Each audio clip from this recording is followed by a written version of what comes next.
Children, have you ever met the Boogeyman before? No, of course you haven't, for you're much too good, I'm sure.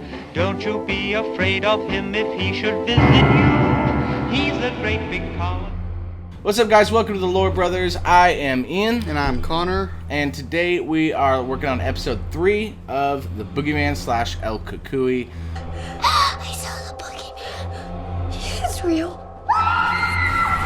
And really, from what we've gathered, it could be a whole list of different entities for what the Boogeyman is, who he is, possibly a person.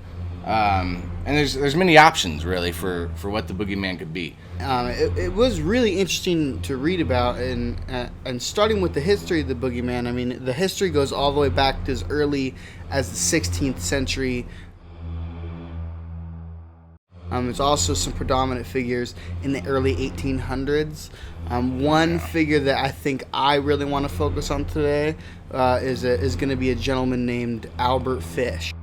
The correlations between Albert Fish and the Boogeyman were too strong to ignore when we began investigating the Boogeyman, and we believed that the Boogeyman could very well be the spirit of Albert Fish.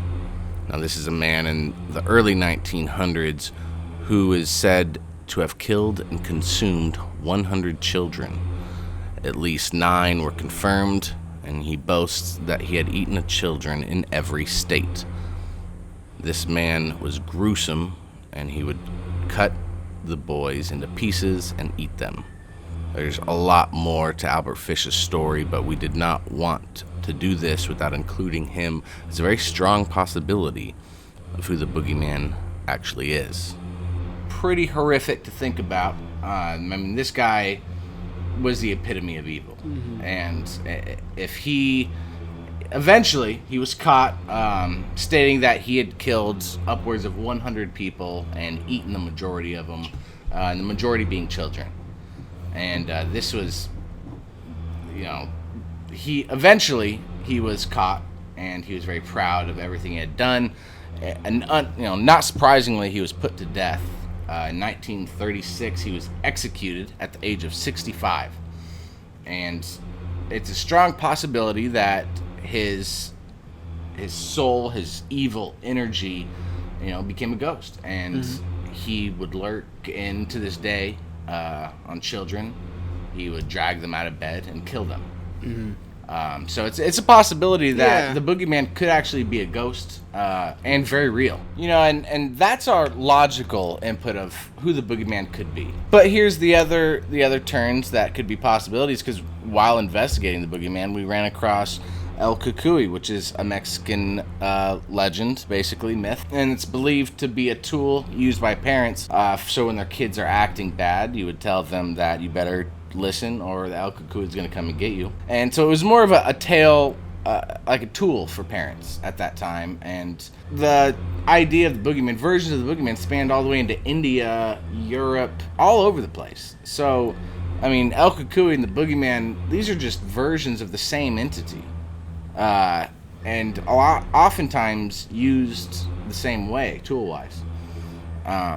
But for us, I mean, we deducted that we have, a more extensive experience with the paranormal, ghosts and whatnot, and we find that it's, with that level, Albert Fish, that level of energy, negative energy, I mean, man, that's a ruthless force. It is likely there is energy somewhere. I don't know where his energy might be, but I'm sure that wherever he did these things, there's probably a sort of energy, dark energy there. A dark energy, almost like echoes from the past of all these things he's done to people. The thing about lore that we've learned is never assume that it's all fake. Yeah.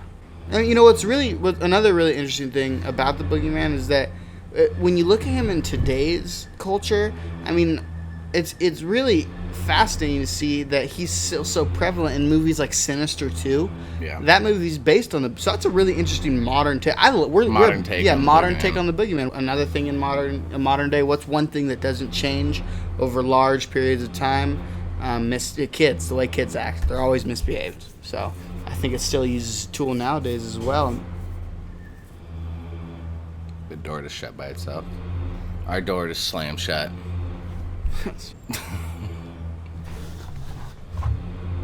Just opened.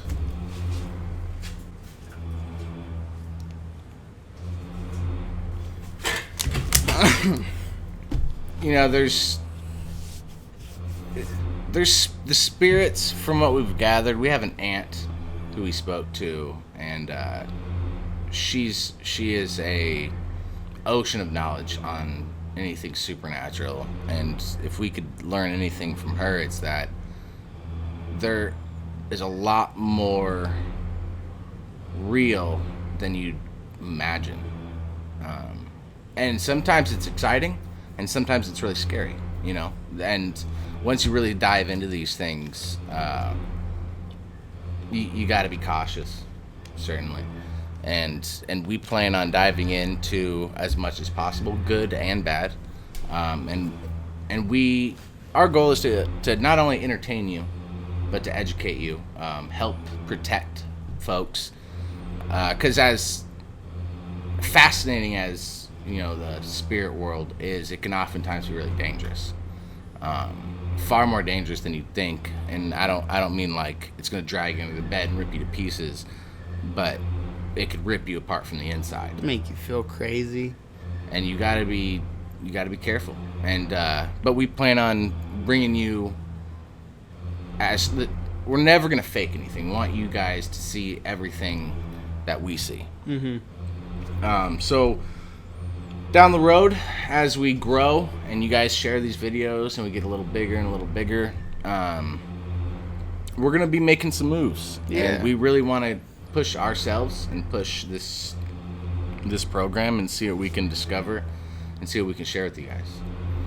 And I'm pretty confident that we're gonna find some things that, you know, is gonna be pretty damn entertaining to watch and live through. Yeah, absolutely. So stick around. And stick around. We do appreciate you guys being here. There wasn't much more to go into in regards to the Boogeyman. Now, Kukui, there is some myth and legends, but if we were to dive into one, we'd have to dive into them all, and there is a lot of them. If you really want to get to know the Boogeyman, if you want to know the monster that sleeps under your bed at night, go to Wikipedia or go to Google, search up Albert Fish, and just read about his life. Yeah, If that he's what we've deducted as a strong possibility. And if he is out there, he certainly is the epitome of the Boogeyman. Read about it. Seriously. So Look him up. Oh yeah, and if you're watching us on Facebook, please go check out our YouTube channel. Subscribe there. It would mean a lot to us. It would help us kind of get to where we want to go. And keep following us on both platforms. If you're on YouTube, go check out our Facebook. Like our page on there. That also helps us a lot. And keep watching them on both platforms. And we're gonna do our best to try to pump one of these out each week. we received a message from John Tormented Baldwin. He's somebody that watches our show. Also, a Michael Aiolo. We really appreciate you guys watching. Appreciate you guys supporting our page. Make sure you share these videos. And for a little sneak peek of next week, I think we might dive into a really fun entity. And the name is Bloody Mary. Yes, and we're going to try to figure out really what is it, where's it from, and is it real? I think you'd be surprised. So we thank you guys for watching. Appreciate you guys supporting the page. Share the videos, like them. Go to our YouTube and subscribe. That's a huge help as well. And we'll see you next week. And always remember, if you look hard enough, it will find you. Children, have you ever met the Boogeyman before? No, of course you haven't, for you're much too good, I'm sure. Don't you be afraid of him if he should visit you. He's a great big coward, so I'll tell you what to do. Hush, hush, hush.